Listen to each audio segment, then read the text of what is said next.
Welcome to Rates and Barrels. It is Wednesday, March 24th. Derek Van Riper here with Eno Saris. On this episode, we have a few big stories to get to. The biggest one is an attempt by Major League Baseball to crack down on foreign substances on the baseball. So we'll discuss the attempts and what they're going to try and do and whether or not this is actually going to work. We had a great question about spring velocities and a few general pitching thoughts, as well as some specific player questions. So we're going to try to get to as many of those as we can over the course of the next 45 minutes or so. How's it going for you on this Wednesday? I'm like this because if I go like this, I go like this. Sorry, that was a YouTube moment. I am just slaughtered. I don't know, man. I've had a really couple bad nights sleep, and it's like I'm just a baby, man. It's like just a little bit of snot, like sore throat in the back of the throat, and I just can't sleep, man. Oh God, it's just been terrible the last couple of nights. I think I'm past it. It doesn't seem like it doesn't even seem like that bad of a cold, but it's like our first one in 14 months. So I'm like, oh, I'm an old man. I'm gonna take a nap today and then I'll be better. But you guys get this cracked out crazy version of myself. So I'm sure I will say something A, dumb, and B, that I shouldn't say.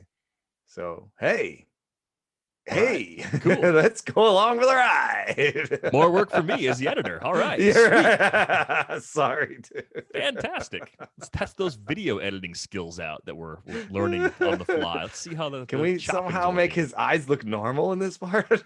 Well, I'm not messing with those. Those are great. I'm going to try and make your eyes look like this all the time just for entertainment purposes.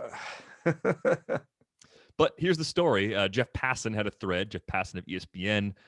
Major League Baseball sent a memo around. It was first reported by Joel Sherman of the New York Post.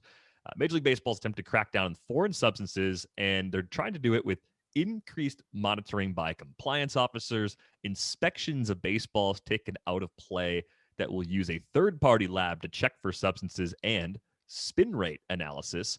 The compliance officers will monitor dugouts, clubhouses, tunnels, batting cages, and bullpens.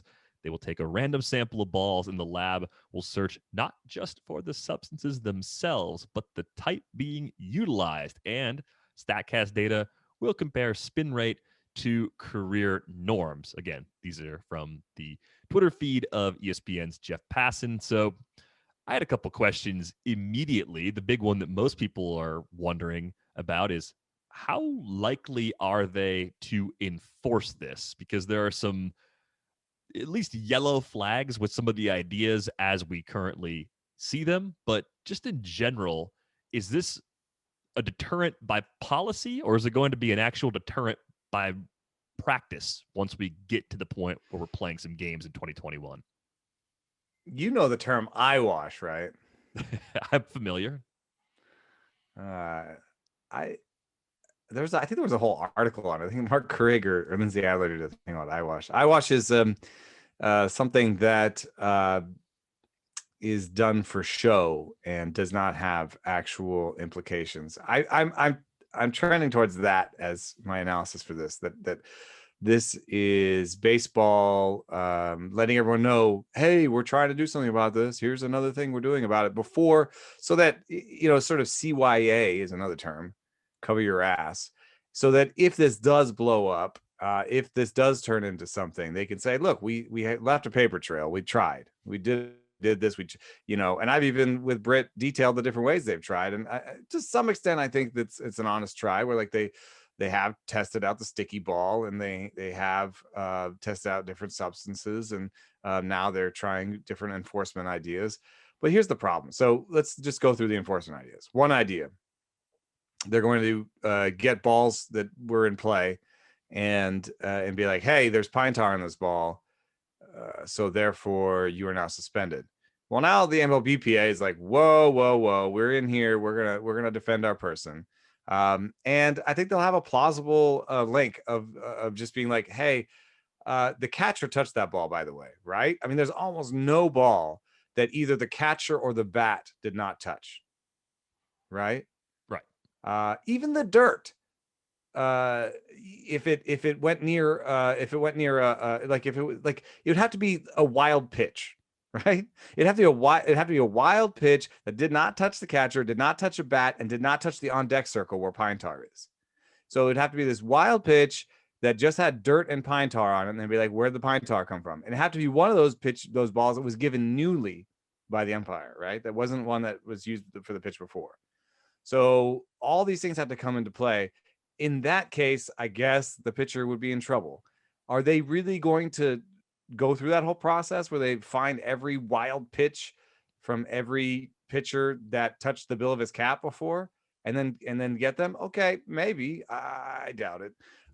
Then the spin rate analysis. Okay, well, you've incentivized now, if you're not doing the minor leagues, you've incentivized people, everybody in the minor leagues, to be like, oh, better start now. And if you are doing the minor leagues, you just told everybody in college, now's the time. And for everybody else, it's like it almost seems like it's made the situation more unfair, because anybody who has been getting the advantage now can, and anybody who hasn't been getting the advantage can't join in.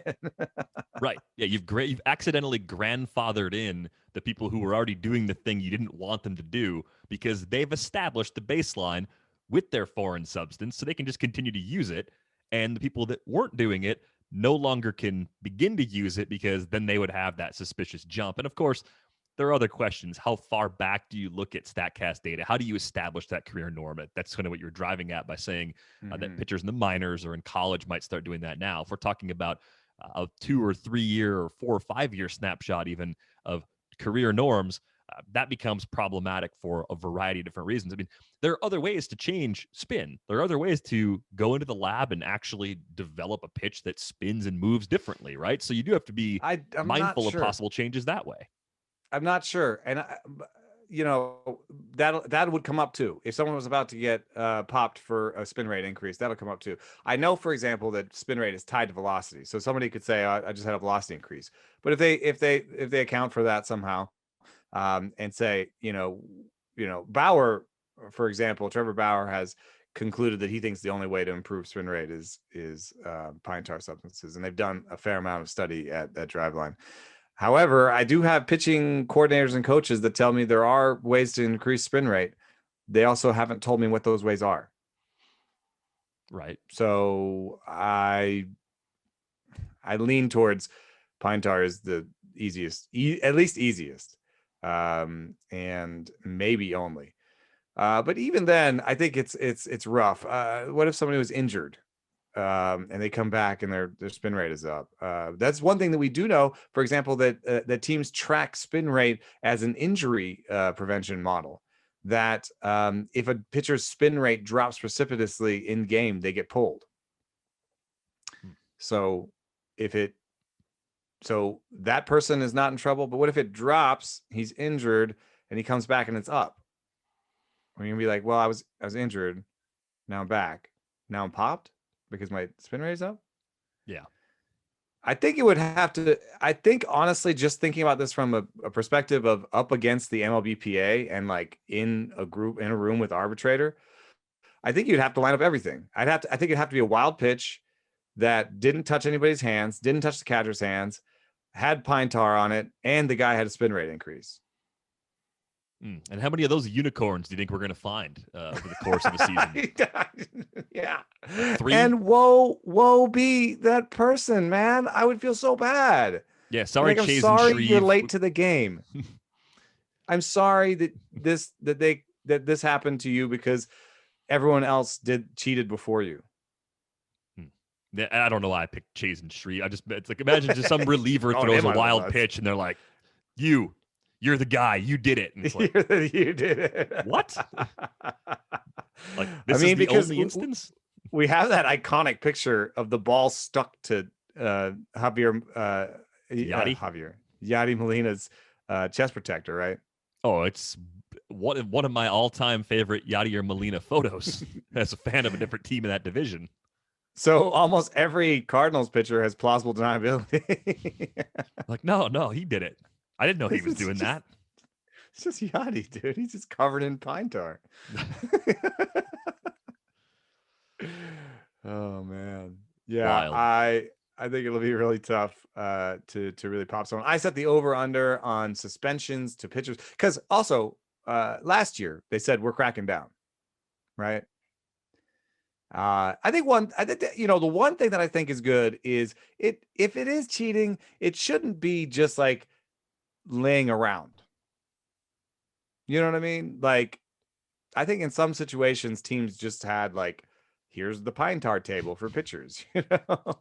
So I mean, maybe that'll reduce it somewhat, just that it has to be more surreptitious, because they're actually going to have people walking around looking for this now.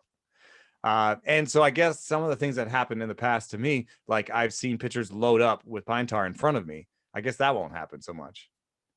Well, yeah, they might think you're a surveillance officer undercover uh, as a reporter. wouldn't be the know. writer, but they did. You never know. Somebody. That'd be really sneaky.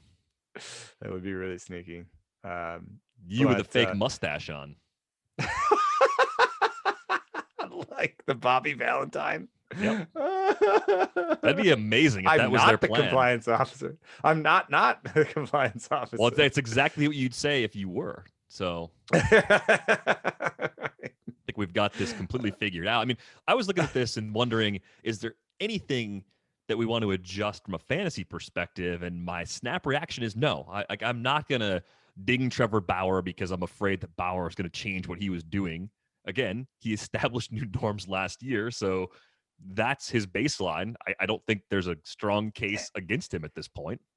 And it's from my reporting that baseball met with him twice, knew he was going to do it, and like was watching him. Yeah. Yeah. They watched the guy the whole year. So, man, I don't know. Like, I think it's eyewash. And my reporting, with my reporting on my own was at 75+%, and I think that stands the test of time. Now 75+%, I think is interesting, because Brad Zeitler came out and was like, I didn't use it, and I'm like, well, you're a sinker baller, I'm not sure that you would want to use it from your angle, and so maybe it's fair to consider populations that might not benefit from pine tar, so won't be using it. But so to that end, I thought maybe straight changeup, right? Because a power change converts a lot of spin into movement. Power change is all about movement. So a straight change, like a split finger, maybe you don't want a lot of movement. You don't want to change spin into movement. You're kind of trying to reduce spin. That's, I think, with a straight change and a split finger, a little bit about reducing spin, so you get more drop. You get the sort of fall off the table changeup. That's a straight changeup, velocity differential, not much spin. So I tried to look up straight changes in the game, and because I have 8,000 Excels open, it'll take me a second. Nice. That's not it. 8,000 Excels is a lot. That's not it. There it is. Okay. So just a simple query was the fastball differential, fastball changeup differential and speed. So who throws a great straight change? And number one on the list, I think is great. I only did this among qualified pitchers, but number one on the list is Lucas Giolito. That's a great straight change. If you've watched him, it's beautiful. And he even throws it like high in the zone to play off his high fastball. So like, I think that is a legitimate straight change, and it's possible to me that Giolito does not use pine tar because he wants that ball to kind of slip out of his weaker fingers. Matthew Boyd, Patrick Corbin doesn't really use the changeup a lot. Lance Lynn doesn't really use the changeup a lot. Hyunjin Ryu, maybe. His best breaking ball is probably a cutter. I still think he would probably get some benefit out of pine tar on a cutter, but maybe he doesn't. But we'll get to a name eventually where you'll be like, oh, okay. Dallas Keuchel, Jose Barrios, Brandon Woodruff, Chris Bassett, Max Scherzer, Trevor Bauer. Mm-hmm. So I would not be comfortable saying this is a group of straight changers that won't be affected by by any sort of crackdown. It's a little bit like the dead ball situation where it's like I understand there's an edge to be gained by trying to analyze this stuff. I just think there's a lot of variables going in different directions. Like, it's a little bit also like steroids. they cracked down on steroids. Who got better steroids? Who stopped using steroids? Who was using steroids and stopped? Who started using steroids but started using better steroids they don't catch? You know, like when somebody gets popped for steroids, everyone's like, well, these people who come back from getting popped for steroids often have great numbers when they come back. So maybe it wasn't the steroids, or maybe they're still doing it. You know? Like, maybe they got better stuff, you know. And the last thing I want to say is bullfrog sunscreen and rosin is one of the most effective grip substances. And what are they going to say? There's rosin on this ball. There's sunscreen on this ball.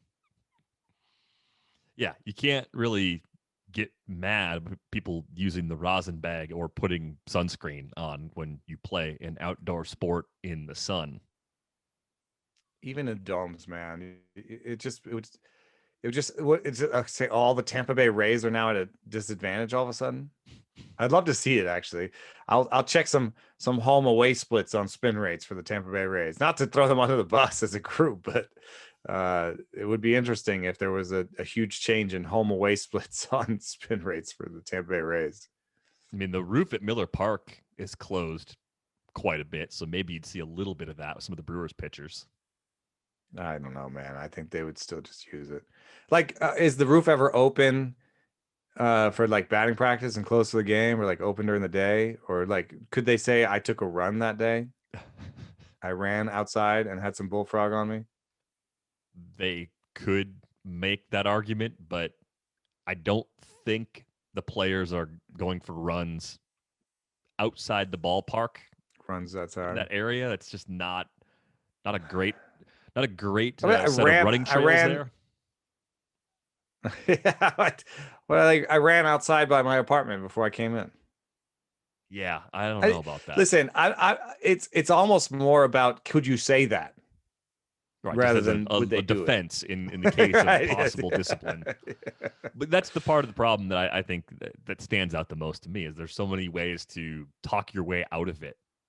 The chain of custody on the baseball is going to be unusually complex in most cases. And if you throw out all of those cases, there are very few left where you could actually catch somebody with this. So I'm with you. I think this feels a lot like eyewash to me. Maybe we'll be proven wrong, but I just don't see how they're going to actually enforce what they're trying to enforce in this case, even though their intentions might be good, but just doesn't seem like anything's going to happen.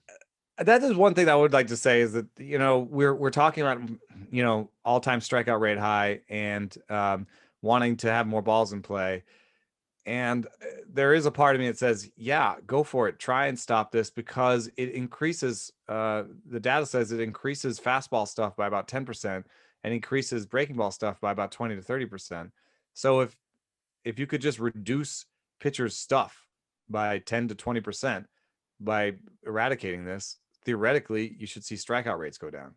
Right. Get a few more balls in play. That kind of gets things closer to where the powers that be want it to be going But we're forward. also realists. We're also realists, right? It's just like, how is this actually going to play out? You know, and it's going to play out with, you know, arbitration meetings between the MLBPA and the agent and the team and the and MLB and Rancor ahead of a CBA and alienating a large group of the baseball constituency in terms of all pitchers, you know. Mm-hmm. And so I think the easiest thing to do is maybe pop somebody who's super obvious about it. But I would love to see what Craig Kimbrell's hat looks like this year. A lot of Did hats. Austin Riley just take Brubaker deep for the second time? I know he hit one earlier. I can only see the game as a reflection in the picture over your left shoulder. So, Riley just took Brubaker deep for the second time in the game. Brubaker, okay start, 3 runs though in 4 innings. Riley's a big boy. Braves are a tough matchup. They were nasty last year. They could put up runs in bunches. They're going to be a tough matchup, of course, again this year because it's the same core in place, and they brought back Ozuna. So that's definitely one of those matchups I fear with my mid-range pitching even, especially a guy like Brubaker, who I know you like. He'd be nowhere near my lineup, especially early in the year against a lineup that good. Yeah. Even at home, even in Pittsburgh, I don't think I would trust Even him. at home, probably. Yeah. Short of like an NL only league where anybody pitching is pretty much going to get in for the innings. But I'm sure it's not the last we've heard of MLB trying to crack down on this, and we will have stories as more information becomes available, which means it's a good time. Over under on 2.5 pitchers popped this year, suspended for. I'm inclined to say under. I'm sorry. I think were you transitioning? That's fine. I can. I think it's under though. I really do. Yeah. Do you have any reason to believe it's over? No. No. I don't, because there isn't. I think the obvious guys will just find a new place to put it. Craig Kimbrell will have a nice clean hat, or he'll just come out with a brown hat. The Cubs. He'll come out with a hat. Come out with a hat hats. Made of pine tar. It's just my hat. Good idea. Got to block the sun somehow. Well, more details, of course, as they become available. It's a great time if you have not signed up already to sign up for The Athletic. It's just $1 a month to start right now. TheAthletic.com/ratesandbarrels can get you that deal that gets you all of Eno's articles, our rankings for the upcoming fantasy baseball season, everything that our fantasy team puts out there, plus coverage for your favorite teams and other leagues and other sports as well, all for one low price, just $1 a month to start. TheAthletic.com/ratesandbarrels. Is your Wi-Fi struggling to keep up with your streaming, work, gaming, video calling, and pine tar inspections? What happens when you try to do all of those things at once? When you're connected to your world by Wi-Fi, be sure it's the best. Bring your Wi-Fi up to speed with Orbi Wi-Fi 6 from NetGear. Orbi Wi-Fi 6 is the best and latest in Wi-Fi. It covers your entire home with unmatched speeds and performance for uninterrupted working and learning, video calling, and streaming at home on more devices than ever before in any part of the house. With Wi-Fi this advanced, you're going to want it everywhere. Ready for the best Wi-Fi ever? Find out what makes NetGear America's #1 choice for Wi-Fi at netgear.com/best Wi-Fi. That's netgear.com/best Wi-Fi. Stressed out and can't relax? Take an Eagle Moon Hemp CBD gummy to unwind. Use the code ATHLETIC for 30% off CBD site-wide at eaglemoonhemp.com/shop. They already have the best prices online and in stores. Trust me, you don't want to miss out on these discounts. That's 30% off site-wide at eaglemoonhemp.com/shop. All Eagle Moon Hemp products are vegan, low sugar, use organic practices, and are made from award-winning crop. And just in case you didn't know, CBD is not marijuana. It does not get you high. CBD may help to relieve pain, nausea, seizures, anxiety, and depression. Get 30% off all CBD products site-wide at eaglemoonhemp.com with the promo code ATHLETIC. Their products are pure, proven, lab-tested, and superior to other CBD on the market. And the best part is they're way less in price. Throw in the discount code, and you're practically getting a product for free. That's eaglemoonhemp.com with the promo code ATHLETIC. Try them out while winning free products. Just go to their Facebook page and leave a review or follow them on Instagram. A winner is chosen each week and sent a free product. Check them out and let us know how you like them. That's eaglemoonhemp.com with the promo code ATHLETIC. All right, we've reached the final starts of spring training for many pitchers as we have just a week now before we get to opening day. We had a question coming from Mike, and this is a topic that we're looking at every spring anyway, so I figured this was a good time to bring it up. Mike wanted to know, are there any really interesting velocity gainers or important velos you've seen in the spring? We've seen a few guys fluctuate. He mentioned Carlos Martinez in his email. At one point, he was 94, 95. He didn't hold that. But is there anyone you've seen that you're pushing up your board as a result of their velocity this spring? Yeah, unfortunately, one of the best resources we have is the spring training velo tracker that Jeff Zimmerman puts together, but he's having a tough time. Shout out to Jeff. Hope that the family situation see some better days in the coming days, but he hasn't been able to update it as much. So we have some early stuff on there, which Justin Dunn really stood out as having good velo early on. And one of the keys is to track how it goes going forward, because sometimes they, in their first one, and this is what I think has been a confounding effect with this, is in their first outing, they're out there for an inning. And sometimes they'll air it out, and somebody will say, oh my God, I remember last year people were like, Yu Darvish, threw 99 or something, well, Yu Darvish's max pitch velo was 99 in the season before, and he was in there for an inning, so he aired it out. His pitch velo on the season didn't end up being that big of a difference. But as they start to throw more, and this last start for everybody was almost, I would say, a polished start. These last two are polish it off, right? This is a 4-inning start they're doing now, and the next one's a 5-inning start or 5+.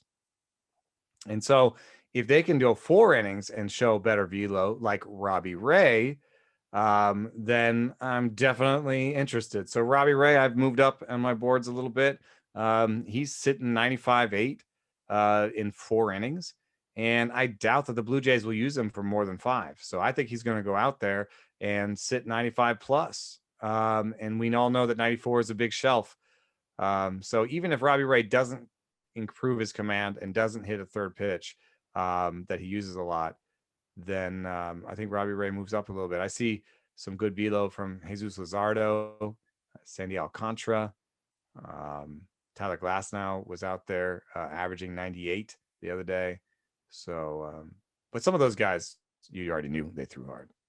And some of those guys already carry pretty significant ADPs, right? I don't know if Luzardo would jump a lot with the extra velo this spring. I mean, I think people had enough reasons to like him already. We're talking about a young lefty with 3 pitches and at least what should be decent command of those offerings. So people are kind of buying in already on him. Mike Minor came up on the early spring risers board too. And I think he's a little bit like Robbie Ray in terms of where he goes in drafts. I think it's easier to bump somebody up when they're going around pick 300 or 350 because it's not that much of an increase. You're not giving up something really good by taking that guy 30, 40, 50 picks earlier, right? If you bump Mike Minor up to the 250 range, it doesn't feel like you're reaching that much. And, think about Minor, that's kind of interesting. If you go back to 2019, 200 Ks, a 3.59 ERA, a 1.24 whip. So good ratios, lots of innings. I know the track record of staying healthy is a bit bumpy. It looks a little worse than it really is because he spent 2017 working as a reliever in Kansas City. But going back into the AL Central, being in a pitcher-friendly environment, I could see him bouncing back. Maybe we get the low 4s ERA that we got in 2018 as opposed to that mid-3s. But if you're looking for a lot of innings with plenty of cheap strikeouts, I think Mike Minor can deliver on that. Yeah. I think also the park gives him an easy way to play him, if it's best ball, like I'm sure he's going to have some great weeks where he has 2 starts in Kansas City and cleans up. So definitely have moved Minor up a little bit. There's also something interesting that I was thinking about when you were talking about Minor, and innings are going to be tough, but Mike Petriello came out with a good article today on MLB.com about innings. And one of the things that he pointed out was that some teams will actually look at 2019 and kind of use that to describe the upper bound for innings for a pitcher. And so that would create some problems for the younger pitchers that we all like that didn't pitch that much in 2019. But it does also give some value to pitchers like Mike Minor. Unless I'm not actually looking at his card right now. He pitched a lot in 2019, right? Oh yeah, he was 208 in the 3rd innings. Like he was. That wasn't one of his injury years. Yeah, yeah, exactly. So I think that those kind of players that did pitch a fair amount in 2019, they may be our league leaders in innings pitched this year. Well, I think that approach better fits into how I think training works in general. I mean, if you went through a normal offseason, and I think most players did, I think the ramp up to the shortened 2020 season was very weird. We saw some guys doing the dream tryout thing in Florida, right? Like there was like the secret game that was happening there. Some people were involved in stuff like that. There were some guys in Arizona doing some things.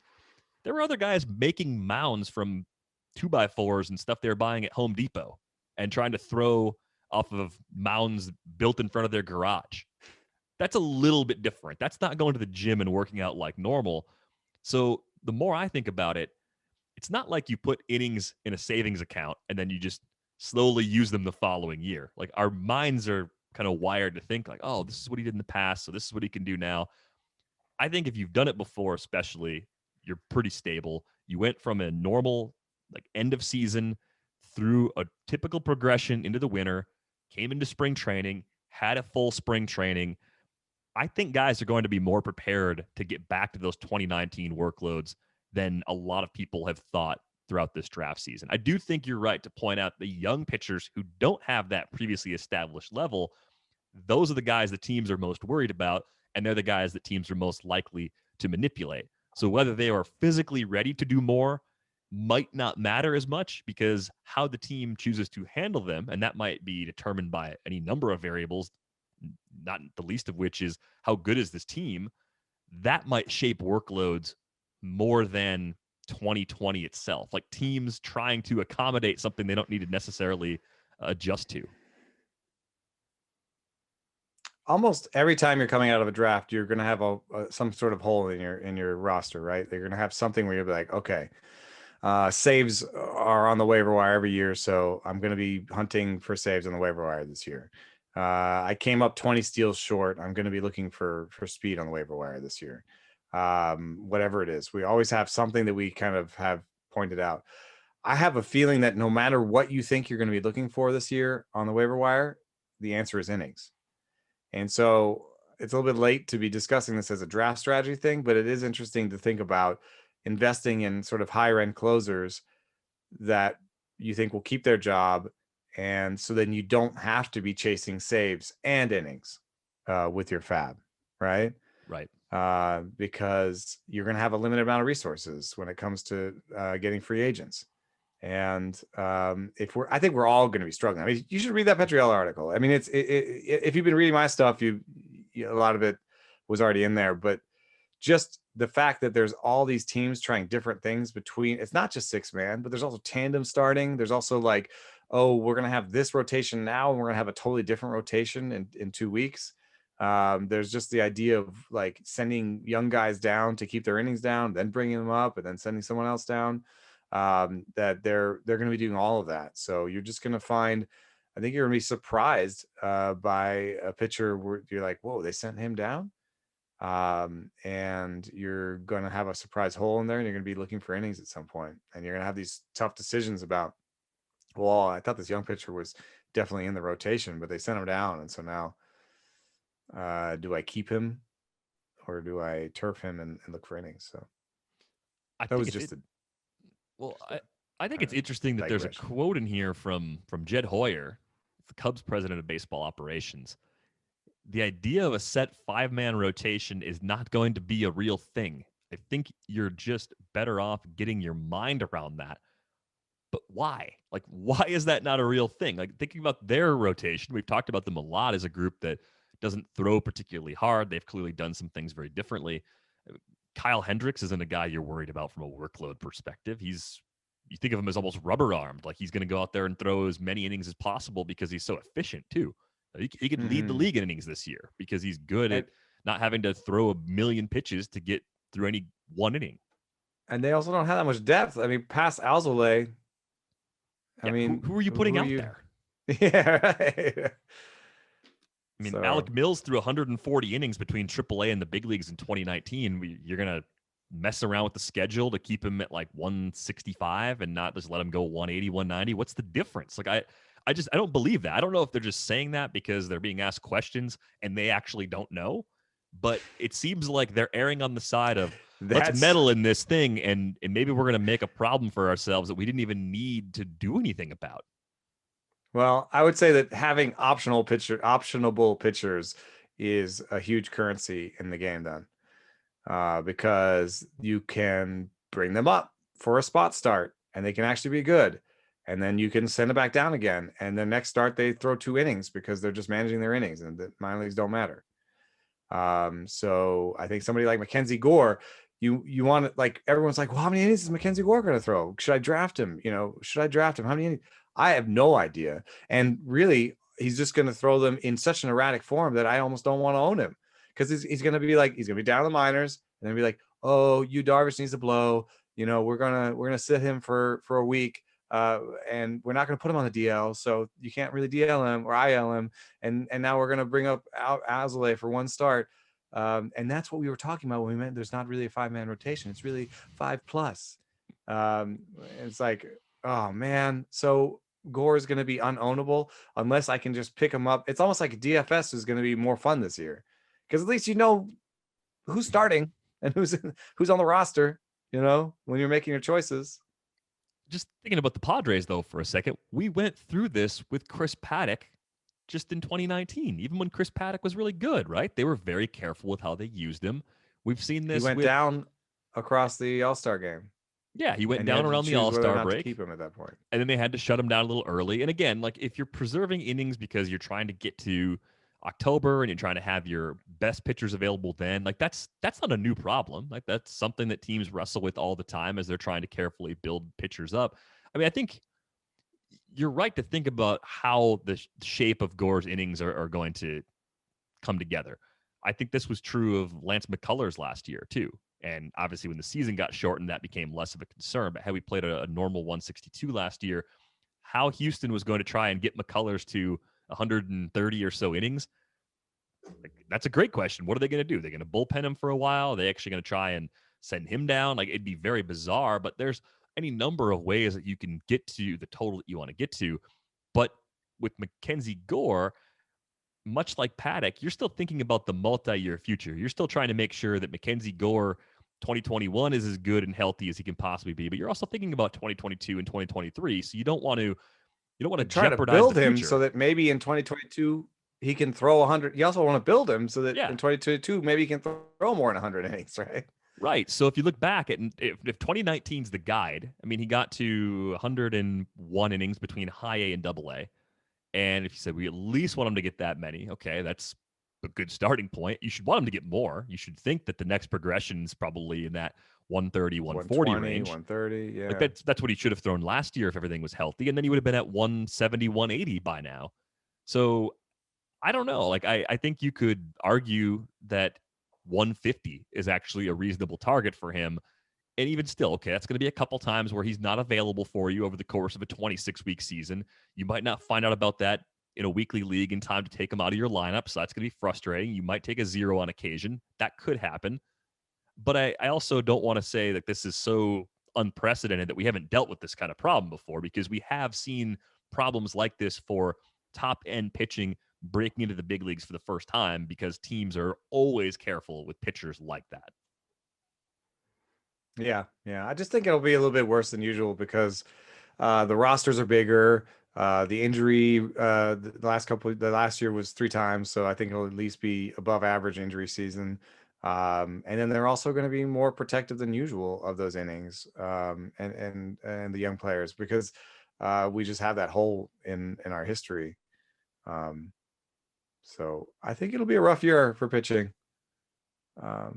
Which is great because I faded pitching because of all the injuries. Yay!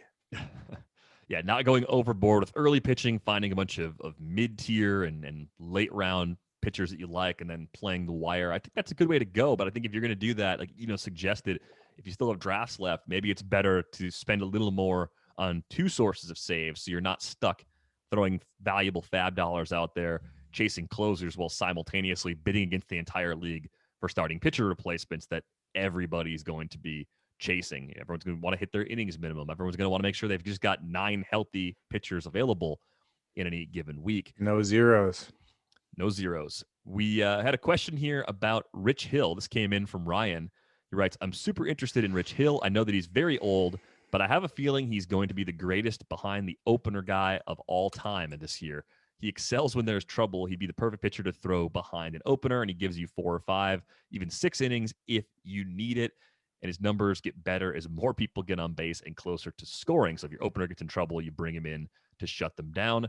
His strikeout rate also goes up in those situations. So I think the question is just generally like, do you bother with Rich Hill in a year where you're already worried about pitchers getting messed with a lot by their respective teams? Because Hill, it's just a matter of health. If he's healthy, the Rays can just keep running him out there every 5th day. But we have a multi-year track record of a guy very late in his career who just doesn't stay healthy, and it's blisters and sometimes it's arm stuff. I mean, 2019, 58 and 2/3 innings from Hill. Last season in Minnesota, it was 38 and 2/3. So even in the partial season, it was a much smaller workload than we were hoping for. And we finally did see the K rate drop off in a big way last season. So what do you think 2021 brings for Rich Hill in Tampa Bay? Yeah, it might be interesting to see if he can bring the velocity up a little bit in shorter stints.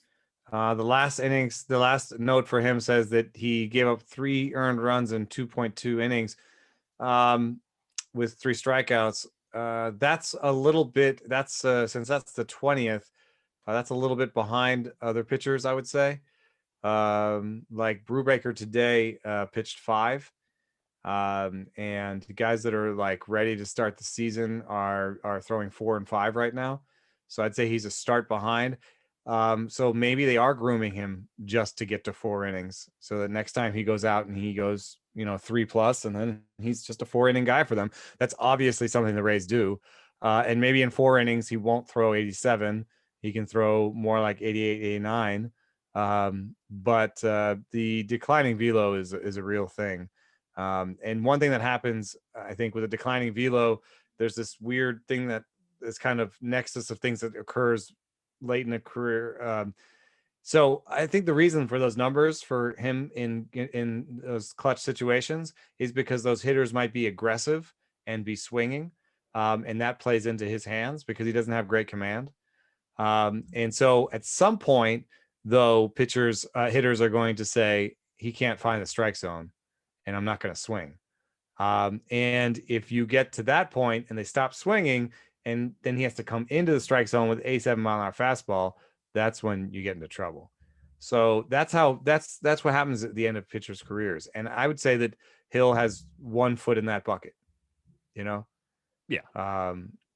And it's always interesting when someone like Wainwright and Greinke like manage to make it work. But I'd say the difference between like a guy like Wainwright, Greinke, Messina, a lot of those guys who aged well, those are command guys. And Rich Hill is not a command guy. Yeah, it's pretty interesting to see what he's been able to accomplish with those shortcomings. And a guy that has, even when he's been good, had an above average home run rate in recent years too. Mm-hmm. Last year was kind of an exception. We did see the walk rate tick up. So it could be a pretty 2-pitch guy. So if they guess right, it's a homer. All that being said, he's basically free in mixed leagues right now. Yeah. I trust them enough to draft him at price. I don't know if he'll stick on my roster all season, because if injuries come or when injuries come, I don't know if I can justify stashing him on the bench for several weeks, but I do think he's viable. But then I think what I'm looking for is this. I want to know from the Rays when he's starting. Yeah. Do you have any reason to believe that he's not going to be just used like a regular starter, at least to begin the season? Yeah, I was surprised to see the assumption of him having an opener or whatever, but I could almost see him being an opener, being a weird sort of 2 to 3 inning opener. Because as I've said, Josh Fleming, I think, is the glue that will hold the staff together at the beginning of the season. And Fleming's going to step in behind him, Waka, and Archer. They may need another guy to step in behind, because what's the over-under on average innings per start for Waka, Archer, and Hill combined? 3.5. I was going to say about 4. Yeah. Yeah. So they're going to need some glue guys when those guys start, and may need more than Fleming. I would just, you say, I'm not going to keep him around for the whole season. So I agree with you. And so therefore, I want to know when his next start is. That's how I feel about him. I want to know when his next start is. I want to know who it's against and how they're going to use him. The Rays. Otherwise, I'd rather have like Alec Mills, who I know will pitch against the Pirates or whatever, Right. So the Rays open with the Marlins. So I'm in on those matchups for whoever the Rays are trotting out there. It's just a matter of, getting a hold of the schedule. What if he gets the 4th game? If he gets the 4th game, he's got Boston at Fenway. So what's your trust level with Rich? I think 0. The Red Sox are an above average offense. I think that's fair to say. In Fenway, dude. A lefty I in think Fenway is Fenway tough. plays. Yeah. Fenway, yes, lefty in Fenway is worse. And just also that's a 0 in the first week if it's Right. weekly lineups. If he's not getting a start in those first 3 games, then you're looking at a 2-start week that you probably don't want to use because they've got the Yankees, even though it's the Trop after that. So unless you feel good about using him against the Red Sox and Yankees in a 2-start week, I don't. you got to be a little careful with him early in the year. So draft him somewhere where you've got some bench, maybe more than 5, 7 bench, and you're sort of wait and see ish. You're just like, okay, like I would rather he was shoved on my bench than I put him in and he got shelled, right? Because then I could be like, well, okay, he survived a 2-start week against Boston and the Yankees. I guess I got an asset on my hands here.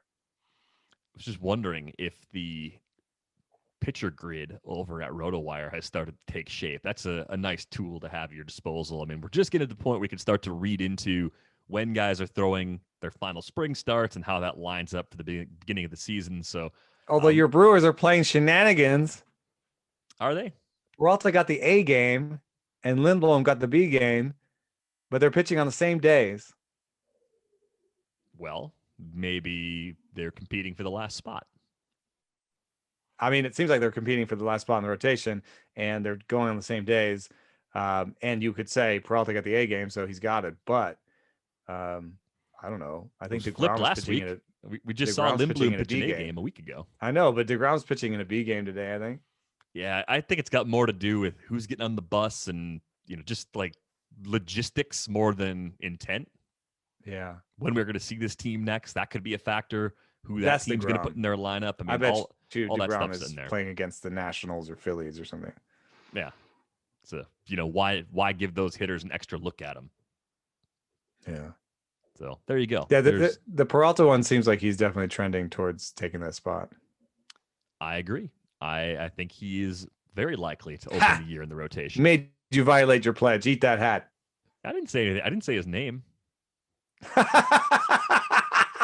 You're gonna weasel out the hook on a technicality. I love it. I was before I was lucky enough to find this as an occupation. I considered law school, so I'm gonna weasel out of things when I have to. Got a little bit of that in my DNA. Didn't I weasel off the Chris Sale hook by like 0.1 mile an hour fastball velocity? You got out of that by the thinnest of margins. But we have determined that high temperatures on a baking sheet, if you had to eat a hat, you'd want to dry it out, crisp it up a little bit, try to make it like air fryer. Well, yeah, air fryer would work. But anything that would work to make kale chips would be your best chance of actually eating a hat if you were to lose a bet. Maybe the key is to not make a bet where eating a hat is your punishment. Something to consider, I guess. This episode is sponsored by Blue Chew. Blue Chew is making waves and bringing more confidence to the bedroom. Blue Chew is a unique online service that delivers the same active ingredients as Viagra and Cialis, but in chewable form and at a fraction of the cost. Blue Chew's tablets combat all forms of ED and can help men gain extra confidence for when it's time to perform. Blue Chew is an online prescription service, so no visits to the doctor's office, no awkward conversations, and no waiting in line at the pharmacy, and it ships right to your door in a discreet package. The process is simple. Sign up at bluechew.com, consult with one of their licensed medical providers, and once you're approved, you receive your prescription within days. The best part, it's all done online. So if you could benefit from extra confidence when it's time to perform, visit bluechew.com for more details and important safety information. And we've got a special deal for our listeners. Try Blue Chew free when you use our promo code RATES at checkout. Just pay $5 shipping. That's bluechew.com, promo code RATES to receive your first month free. We thank Blue Chew for sponsoring the podcast. And it is March. It's been a great men's NCAA tournament so far, and listeners of this show know it is a great time of year to be a college basketball fan. The only thing that feels better than watching your picks survive in advance is getting paid when they do. At The Athletic, our team of hoops experts and insiders are bringing you all the latest news, trends, and insights on the big dance, plus our picks for every single game on the slate in Indy. I'm a believer in Loyola Chicago. I think they're going to roll over Oregon State and make it to the Elite Eight. So I'm giving up those 6 points, taking Loyola to make it to the Elite Eight. Now we're partnering with BetMGM to bring you the best exclusive offer to bet alongside us and win. Right now, we're offering Rates and Barrels listeners a risk-free first bet up to $600. Just sign up at betmgm.com and use the bonus code RATES to take advantage of this special offer from the King of Sportsbooks. This offer is for new customers. That's a risk-free first bet up to $600 at betmgm.com with the bonus code RATES. Visit betmgm.com for terms and conditions. Must be 21 years of age or older to wager. Colorado, Indiana, Iowa, Michigan, New Jersey, Nevada, Pennsylvania, Tennessee, Virginia, or West Virginia only. Excludes Michigan disassociated persons. Please gamble responsibly. Gambling problem? Call 1-800-522-4700 in Colorado, Nevada, and Virginia. 1-800-270-7117 for confidential help in Michigan. 1-800-GAMBLER in New Jersey, Pennsylvania, and West Virginia. And 1-800-BETS-OFF in Iowa. In Tennessee, call or text Red Line at 800-889-9789. If you or someone you know has a gambling problem and wants help, call 1-800-9-WITH-IT in Indiana. Promotional offer not available in Nevada. And before we go, throughout the men's tournament, the Athletics College Basketball Crew is bringing you the Ding U, presented by BetMGM. We're going to cover all the action, both on the court and at the sports book, grabbing insight from the Athletics College basketball writers and picking the brain of BetMGM's top bookmakers. Check out the show on the Daily Ding podcast feed and streaming on YouTube. The next episode of Ding U comes at you at 1 o'clock Eastern on Thursday before the Sweet 16 gets underway this weekend. All right, we've got a couple more questions to knock out before we go. This one comes from grade school slap hitter from St. Louis. The question is, what do you think of Garrett? It's just what it was signed. Great. It's not even a Twitter handle. It's just the way it was signed. What do you think of Garrett Crochet? I watched him a lot in college and think he could be a legit superstar. Do you think he gets into a starter role at any point this year, or is he going to stay in late inning relief? Thanks, grade school slap hitter from St. Louis. I have not thought about Crochet as a starter. I have thought that they are going to use him as a late inning reliever for the indefinite future. Haven't really stretched him out. Yeah, there's not really any signal based on how they've developed him thus far that they see him as a starter. They see him as a lockdown reliever who will be part of the bridge to the ninth inning so long as Liam Hendricks is their closer, and that could be for a long time given the money they just gave Hendricks.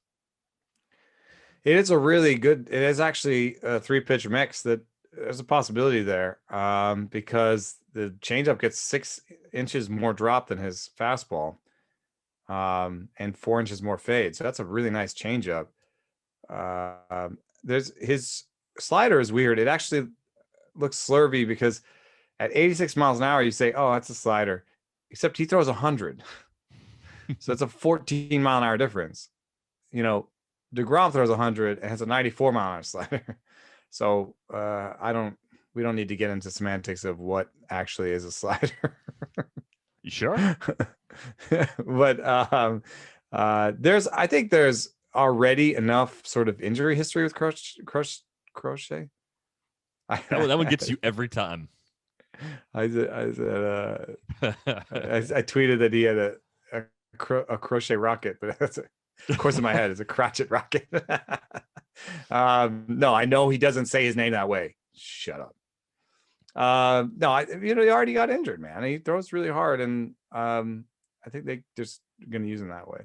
Let me see if I have a command number on him, because the two things that make a guy a reliever usually are command, because even there are 2-pitch starting pitchers, right? I think the things that make a pitcher a reliever are command and injury, almost more than size of repertoire. And 86 command plus, pretty much reliever command. Yeah, I think there's that thing. I think it's the command and the injury component that's keeping him from being a starter. Plus, they just haven't used him that way, right? They're not stretching him out. They're not talking about stretching him out. Yeah, I mean, they could change their mind going into spring 2022. They could do what we've seen plenty of teams do with their relievers and give them a shot and see how it goes. But I think we need to see some signs of growth with the command in that relief role and a completely healthy season as a reliever before they'd even start kind of pushing him in that direction. Yeah, I agree. Got a related question from Jason. Jason wanted to ask our opinion on points leagues like Auto New, where you just need the best and most efficient innings regardless of role. So the TJ Antone layer or tier of guys, who are some of your top targets for 15-team and higher points leagues, looking for relievers where you don't necessarily have to target guys because of their role as the closer. So non-closer relievers that you feel really good about. I'd say Tyler Duffy is pretty high on my list. I don't have to worry about him getting saves in a format like that. He could just go in, strike a lot of guys out, and be very effective. And that plays really well in points leagues that require you to use relievers, especially if you can't find someone who's at least temporarily starting. Like, that's the sweet spot. We've talked about that before. The guys that have relief pitcher eligibility, who move into the rotation, they're going to outscore relievers, short relievers, in just about all formats. But sometimes you have to use an actual short reliever who's not getting saves in those situations. So Duffy's a guy that definitely pops for me. Yeah, he might get you an extra couple of points when it comes to getting some saves there. I mean, that's going to be a crazy situation there. Guess who's projected for the highest K9 in baseball by a steamer this year? The like Tyler Matzik. Mr. Rocket. Really? Yeah. Wow. Crochet above Hader, and then Diaz. But I thought that was a useful way to sort projections and look for undervalued names because point systems always revolve around strikeouts, and what you're really looking for is as many strikeouts as you can get in the fewest innings. So some names that pop on that list are Trevor May in the top 10, Caleb Ferguson, but I'm not going to run that's in one inning. Yeah. Still, yeah, I just mentioned that because it's kind of funny. Andres Munoz, but he's hurt. Liam Hendricks, but he's hurt. But non-closers. Josh James. A lot of strikeouts there if he's healthy. Yeah, a lot of strikeouts. And a potential for some, holds, I think. I think depending on which system he's in, holds do have some points. I think him and Enolis Paredes are both pitchers I like a lot, who are going to be really important for that team. Going to rack up the holds and maybe some wins or whatever, but definitely some innings and strikeouts. And Enolis is hitting like 99 this spring. How about Corey Knebel? I mean, Austin Adams. Yeah. Austin Adams and Corey Knebel, very similar. Oft injured, big strikeouts, deep pen, but still could be useful. And I think for me, I trust the Dodgers' eye when it comes to rehabbing relievers. They sought out Knebel when the Brewers were going to non-tender him. They had a lot of success with Jake McGee a year ago as a reclamation project. Even if Knebel's not getting any saves because they've got other options there, if Jansen falters, he could still miss a ton of bats. 126 Ks from Knebel in 76 innings back in 2017, 88 Ks in 55 in the third innings in 2018 before he got hurt. So Ks galore, and holds, if those matter. Obviously, he'll be getting a lot of those because they're projected to win a ton of games. Yeah, I wonder if there's something to be found in the multi-inning guys. Alex Reyes has probably a fair amount of value in this format where, you're kind of holding him for possibly starting, but the team has said 100 innings. That means early on, at least, he'll be a reliever, projected for top 50 in strikeout rate, some upside beyond. I think that's a good one. But finding the multi-inning reliever before the season starts is very hard. I mean, we know that Julian Merriweather and Alex Reyes have been put down for this sort of deal. We know that 6 starter losers like a Josh Lindblom perhaps, or guys like that, that have to stay in the big leagues that can't be optioned. Those guys will be interesting for innings in shorter stints because any failed starter makes a good reliever almost across the board. But knowing who those guys are ahead of time is going to be pretty hard. Yeah, I think that's a really tough thing to figure out because, again, teams say they're going to do one thing and don't necessarily immediately start using pitchers that way until there's a need to use them that way. And we end up getting fewer innings than we want in some of those instances. But hopefully that helps you out, Jason. And I'm hoping that grade school slap hitter can, get into the cage and add a little power at some point before softball season comes back around. One last question to get to on this episode. This one comes from Lombardo and Sully. Lombardo at the keyboard writes, Sully and I play in a long-term keeper league with 14 teams and 9 hitting and 9 pitching categories. We created custom dollar values for the draft using the Fangraphs auction calculator, and we're looking for a similar way to value players in season for trades and the wire. What do you and Eno recommend? Is it using year-to-date values in Fangraphs, or is it something else? So what do you do when we actually have some numbers inside the season? What do you do to evaluate players for trades on the fly? I don't want to speak for Fangraphs and give them a functionality they're not planning on doing, but in the past, there has been an option for ROS projections in the auction calculator.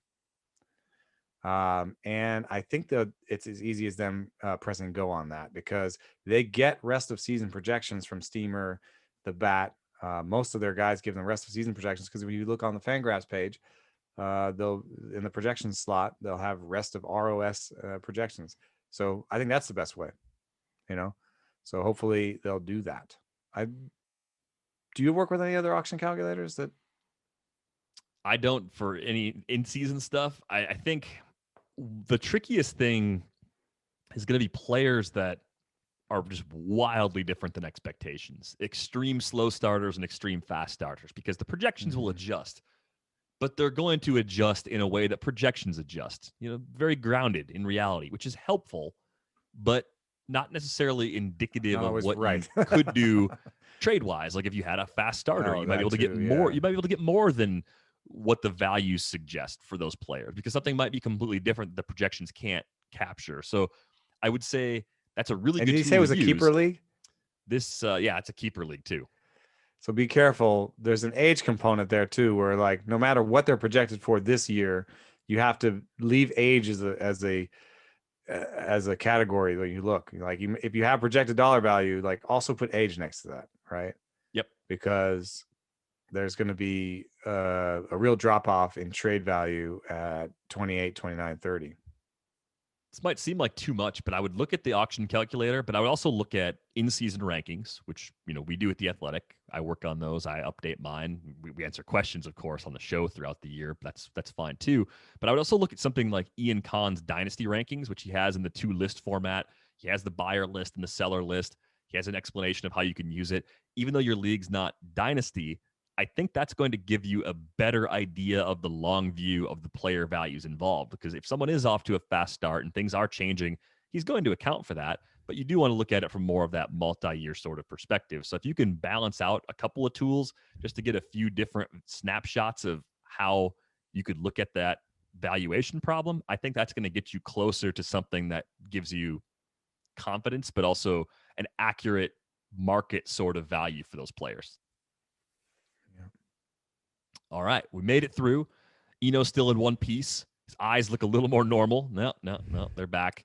If you're watching us on YouTube, be sure to hit the like button on this video, hit the subscribe button on the channel. We appreciate everybody who's jumped in there. As I mentioned earlier, theathletic.com/rates and barrels gets you in the door for a subscription at $1 a month to start. It's the best deal we do all year, so definitely take advantage of that if you're not already a subscriber.